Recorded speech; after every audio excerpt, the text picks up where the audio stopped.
As the previous Baki video gained a lot of traction, we're going to be making a part 2 in which I cover the specifics in the training and other protocols that you might want to implement if your goal is to achieve the infamous Hanma Baki physique. Let's get started. Slight tangent. In my last YouTube video, I said that it is probably not possible to achieve the Baki Hanma physique in real life, and I've realized from people replying to my comments that that is perfectly possible to actually achieve that in real life without like drugs and stuff. That's like my own limiting belief, and the months I've made that video quite a few months ago, I've made significant progress in actually attaining that physique. So that's me going back into my previous video and saying I was wrong. My bad. Slight tangent over. Let's get back to the video. First, I will speak again about his abundance of muscle. You can see that he's been doing resistance training from the beginning of the Baki the Grappler series to the Netflix adaptation of the Baki manga, the first actual good Netflix adaptation. If you've seen the Death Note adaptation, you get why I am so excited and so happy they've actually made a good adaptation for an anime.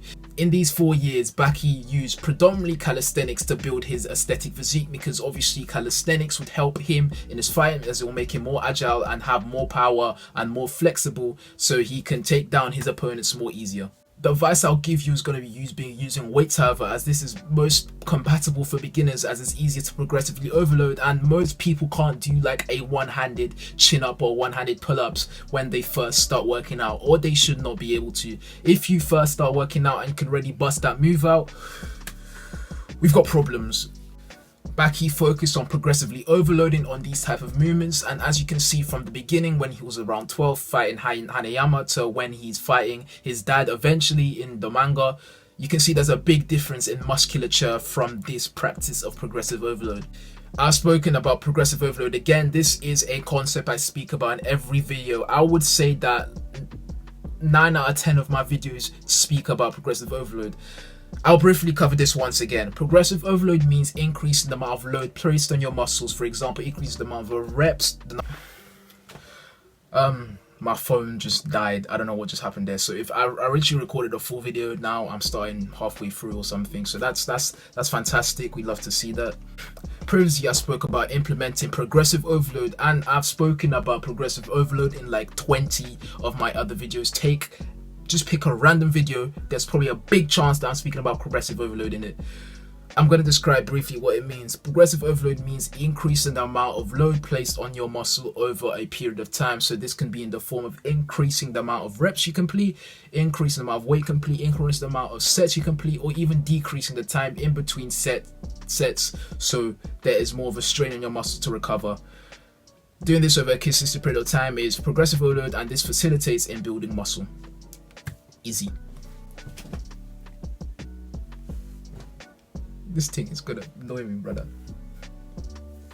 Another change to my previous program is the implementation of compound movements. For example, now in this program, I'll recommend using overhead press, squat, and bench press. You notice how I didn't say the deadlift here. Deadlift is quite a high risk movement, so this workout is kind of targeted towards beginners, and I wouldn't recommend beginners to start training with the deadlifts. Although I love this exercise, my favorite exercise to just do all the time, it's quite risky if you don't understand the form. I've got a 4-day plan in the description below that covers the bench press, overhead press, squat, and deadlift, but you can replace the deadlift with exercises that use hamstrings. So for example, a good morning or a hamstring curl to avoid doing deadlifts. But if you're more intermediate, I would recommend using the program in the description and not making any edits, because over time you do not want to neglect the posterior chain, as that's just essential for like being a strong human being.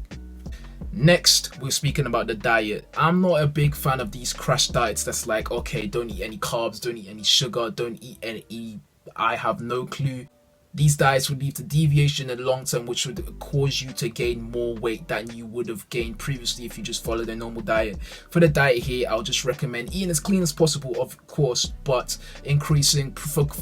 focus on increasing your protein intake first, around to like 1 gram per pound of body weight. Even less than that is sufficient, but the more the better in this scenario, because let's say you're trying to cut and gain muscle at the same time. Having high protein helps facilitate the retention of this muscle. But let's say you're trying to bulk,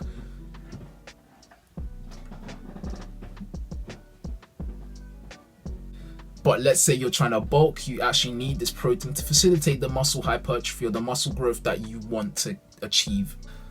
Let me know if I should make a video covering like a couple of high protein recipes that are quite cheap as well. I know a lot of people that are watching my videos are going to uni soon, so this could be helpful so your diet doesn't consist of Indomie and rice or something like that in uni. You want a bit of a more diverse diet, even though like 90% of what I eat is rice. I switch it up from time to time, add a bit of spice in there, you get what I mean. For people that track calories, although this is not essential, this can definitely really help you actually stay on top of your training and your weight gain over a long period of time. What I recommend is tracking your calories for a week, seeing if there's any deviation in your body weight, and then assessing how many calories you eat from there from like memory. So what I do, I track my calories for a week. I do that every like month, and then from then on I can kind of guess and I can kind of estimate how much I'm eating, because even though I'm like this gym guy, tracking calories every day can get kind of tiresome, especially if you've got exams or other commitments, or like if you've got work that you have to attend to. This method works well, but of course if you want to like gain the maximum amount of results, tracking your calories every day, that you won't go wrong. Furthermore, also I'm going to speak about for like the diet as well. I'll recommend actually keeping your diet quite clean. Although like the calories in, calories out actually is true, all calories are not the same. Of course you need your macro and your micronutrients to help facilitate things such as overall growth, immune system function, and like nerve ending growth and stuff like that. So without having those nutrients from like a balanced diet with like fruits and vegetables and with like carbs, good carbs, complex carbs, phone decided to die again. But anyways, what I was speaking about is that you would want to have, I would also recommend having a somewhat clean diet as well, because you don't want to neglect the micronutrients, and the micronutrients this is essential to how you just function on a day-to-day basis. So I suggest including things such as vegetables, fruits and vegetables, obviously complex carbs, fiber, all them things there to make sure that you're not sluggish and lethargic on your day-to-day, because this will indirectly affect how well you perform in the gym and indirectly affect how much muscle and how much fat you lose over a long period of time. This kind of concludes the second part to the video, second part of the Baki training series. If I remember anything more that I need to speak about and to help you guys attaining this physique, of course I will make a third part to this, especially if this video does well as well. I think a lot of people in my audience like Baki and anime training guys in general, so I will make more videos on those. But anyways, like, subscribe. I hope you enjoyed the video. Tell me what you gained from this video. I like reading what you've actually gained from my content in the description below. Anyways, if you want to actually get an 8-week plan that covers all these kind of processes that I speak about in my videos, link in the description, and go to temzo.com and you can cop one.